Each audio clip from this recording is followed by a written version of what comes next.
Tyler Brooks built his entire life around attention. At 27, he had over 3 million followers across multiple social media platforms. His videos were everywhere. Most of his content involved pranks. Harmless at first, jump scares, fake lottery tickets, pretending to be a store employee. The videos generated millions of views. Millions of views generated sponsorships.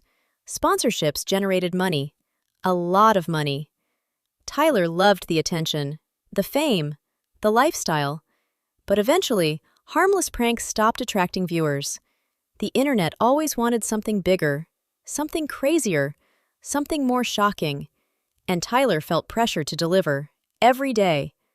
One afternoon, Tyler and his camera crew brainstormed ideas. His latest videos weren't performing well. Sponsors were asking questions. Follower growth had stalled. Then, one of his friends suggested something. "What if we make people think there's a gas leak?" Tyler laughed. The idea sounded ridiculous until they started discussing it seriously. The plan was simple. Use smoke machines inside a crowded shopping center parking garage. Actors would pretend to panic. The public would react. The footage would go viral. At least that was the theory. The prank began on a Saturday afternoon. Everything went according to plan at first. Artificial smoke drifted through one section of the garage. The hired actors started yelling. People noticed.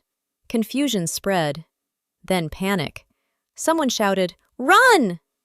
That changed everything. Within seconds, dozens of people rushed toward the exits. People pushed, shoved, fell. Several elderly individuals were knocked to the ground. A woman fractured her wrist. Another person suffered a concussion after being trampled.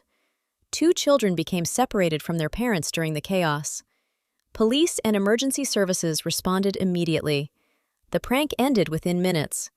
The consequences lasted much longer. Tyler uploaded nothing. For the first time in his career, he knew instantly that something had gone terribly wrong. By evening, local news stations were covering the story. By morning, national outlets were reporting it. Public outrage exploded. Videos from bystanders showed frightened families running for safety. Injured victims gave interviews. Sponsors began terminating contracts. Social media platforms suspended his accounts pending investigation. Within a week, nearly everything Tyler had built was collapsing. Then came the criminal charges.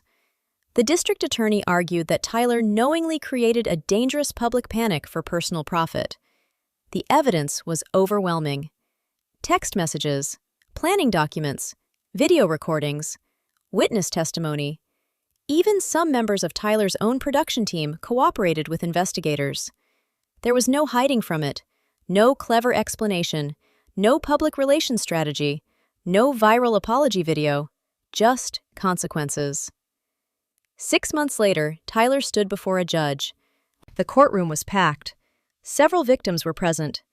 One elderly man who had suffered a broken hip addressed the court. "I spent 3 months learning how to walk again because someone wanted more views." The statement hit harder than any headline. The judge sentenced Tyler to 6 months in county jail, 1 year of community service following his release, restitution payments to several victims, and strict limitations regarding future commercial media activities. Jail was nothing like Tyler's online life. Nobody cared about follower counts. Nobody cared about views. Nobody cared about viral videos. For the first time in years, Tyler was forced to sit quietly with himself. No audience, no applause, no algorithm, just reflection.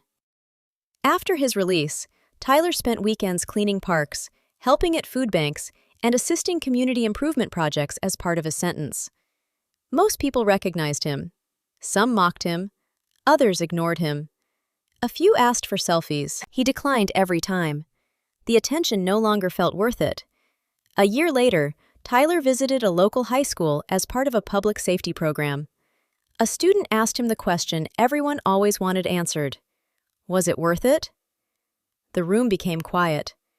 Tyler thought about the millions of views, the sponsorships, the money, the fame. Then he thought about the injuries, the courtroom, the jail cell, the people he had hurt. "No," he answered honestly. "Not even close." The student nodded. "What did you learn?" Tyler looked around the room. "I learned that there's a difference between making people laugh and using people for attention." The room stayed silent, because everyone knew he wasn't speaking from theory, he was speaking from experience. Tyler never regained his massive social media following. Most of his accounts remained inactive. Most sponsors never returned. But over time, he built a quieter life, a smaller life, an honest life. And although losing his online empire hurt, it was nothing compared to knowing innocent people had suffered because he wanted one more viral video. The internet eventually moved on. It always does. But Tyler never forgot the lesson, because some mistakes cost more than money. Sometimes they cost the very thing you built your life around. If you enjoyed this story, please subscribe to our channel. Thank you!